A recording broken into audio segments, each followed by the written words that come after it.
देख रहे हैं नेटवर्क 33 राजकुमार के साथ। तो चलिए बढ़ते हैं आज की कहानी की ओर। दोस्तों, दिनांक 26 11वां महीना सन 2008 को हमारे कोतवाली में एक मामला आया। ये मामला था गुमशुदगी यानी मिसिंग का। जायसवाल जी का 16 साल का बेटा रॉकी उर्फ राम किशोर अपने घर से ही गायब हो गया था।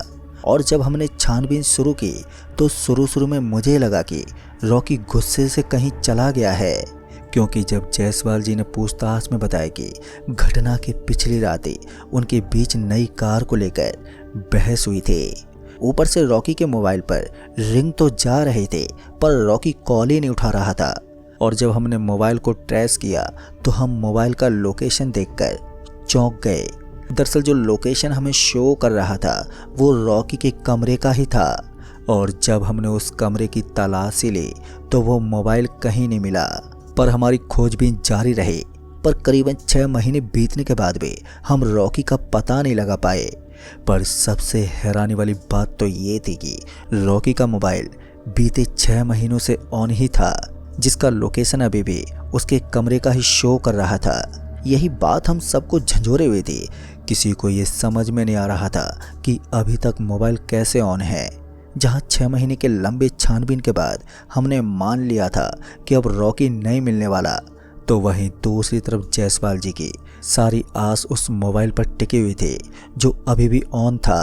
उन्हें उम्मीद थी कि कभी न कभी रॉकी फ़ोन ज़रूर उठाएगा, इसलिए वो दिन में कई बार रॉकी को कॉल करते, पर हर बार उनके हाथ मायूसी लगती। दोस्तों, बीतते वक्त के साथ ये मामला ठंडा पड़ता चला गया और केस बंद हो गया। और मैं भी दूसरे कई केस के चलते इतना बिजी हो गया कि मुझे जायसवाल जी का ख्याल ही नहीं आया। पर इस घटना के करीबन 3 साल बाद ये केस एक दफ़ा फिर चर्चा का केंद्र बिंदु बना, जब फिर एक दफ़ा वैसा ही केस आया जिसमें 32 वर्षीय गुमशुदा व्यक्ति जिसका नाम व्योमदत्त था, उसके फ़ोन का लोकेशन उसके रूम का ही शो कर रहा था। और जब हम उस लोकेशन पर पहुंचे तो हमने पाया कि ये तो वही कोठी थी जिसमें से रॉकी गायब हुआ था। पूछताछ से पता चला कि कुछ महीने पहले ये नया परिवार इस कोठी में रहने आया था। एक के बाद 2 लोगों के रहस्य तरीके से गायब होने से जहां हमारा पूरा महकमा सत्ते में आ गया था, तो वहीं दूसरी तरफ कोठी नंबर 572 पर भूतिया होने की बातें फैलने लगी। कुछ तो रहस्य था इस कोठी का जिसका अभी पता लगाना बेहद ज़रूरी था। लिहाजा इस बार हमने उस कोठी नंबर 572 की छानबीन शुरू की। कोठी नंबर 572 की छानबीन में जो खुलासा हुआ वो और भी ज़्यादा अजीब और पेचीदा था, क्योंकि अब तक 12 परिवार इस कोठी में रहने आए, जिसमें से 3 परिवार हमेशा के लिए गायब हो गए। और तो और इन 12 परिवारों ने ये कोठी खरीदी नहीं थी, बल्कि 5 रुपए की लॉटरी में जीती थी। छानबीन में ये भी पता चला कि जिन परिवार के सदस्य गायब हुए वो कुछ महीनों के बाद ये कोठी छोड़कर ही चले गए। और कोठी नंबर 572 की छानबीन से अब कई नए सवाल निकल कर आए, जिसमें से सबसे अहम सवाल था लॉटरी। क्योंकि अब तक की जांच से ये साफ हो गया था कि कोई तो है जो लोगों को जानबूझकर 5 रुपए की लॉटरी के बदले करोड़ों की कोठी दे रहा है। लिहाजा उस लॉटरी वाले तक पहुंचने के लिए व्योमदत्त जी की वाइफ से 5 रुपए की लॉटरी का जिक्र किया तो वो एकदम से रो पड़ी और रोते हुए बोले, उन्हें वो लॉटरी नहीं लेनी चाहिए थी। मैंने भी मना किया था उनसे, पर वो बोले 5 रुपए में हम गरीब नहीं हो जाएंगे। पर मेरी फिक्र 5 रुपए को लेकर नहीं, बल्कि उस बच्चे को लेकर थी जो लॉटरी बेच रहा था। दरअसल उसके पूरे चेहरे पर अजीब से छोटे छोटे गड्ढे थे और उसकी एक आंख भी टेढ़ी थी। अब ये सुनकर कि 5 रुपए की लॉटरी कोई छोटा बच्चा बेच रहा है, मैं भी चौंक गया।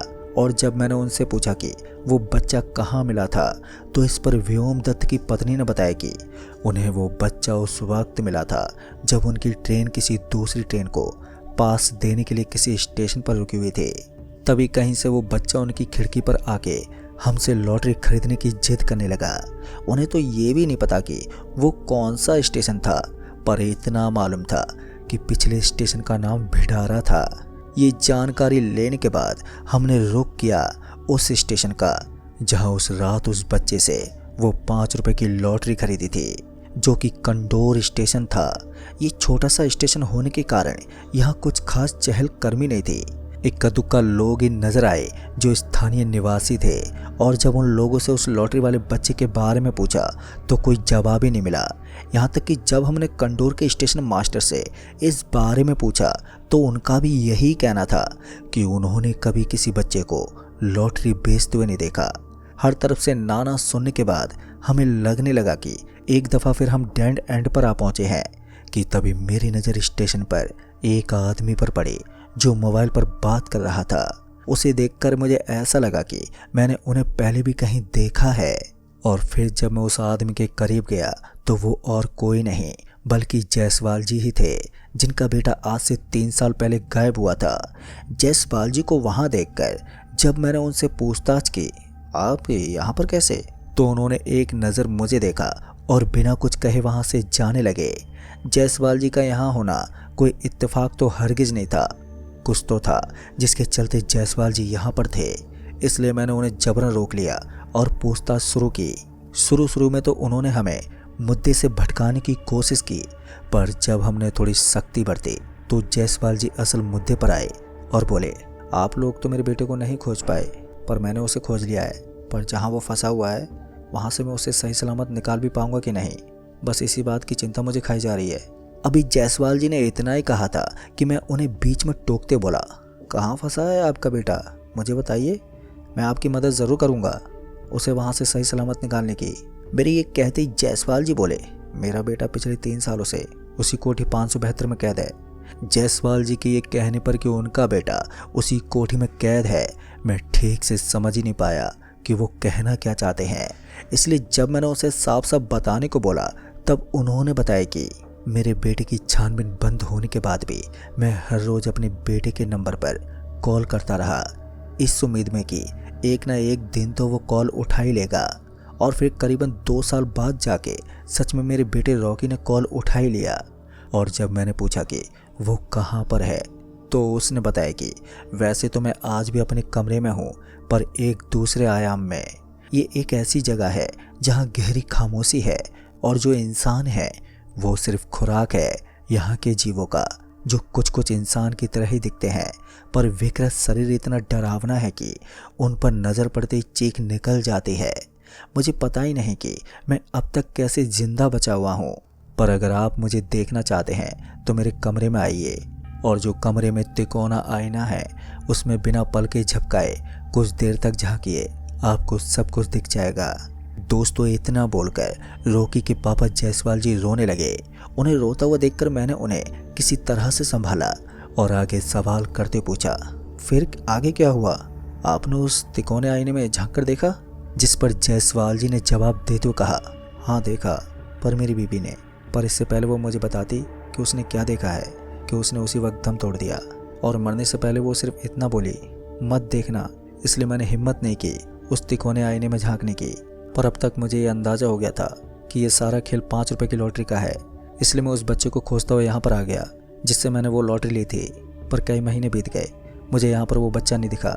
जायसवाल जी की बात से मुझे ये अंदाज़ा तो हो गया था कि हमने यहाँ आके कोई चूक नहीं की है, क्योंकि केस की मेन कड़ी वो लॉटरी वाला बच्चा ही था। ऐसे में अब हमें किसी तरह से उस बच्चे तक पहुँचना था। लिहाजा हमने उस बच्चे के हुलिये के आधार पर उस बच्चे का स्केच तैयार करवाया, जो काफ़ी हद तक उस बच्चे से मेल खाता था।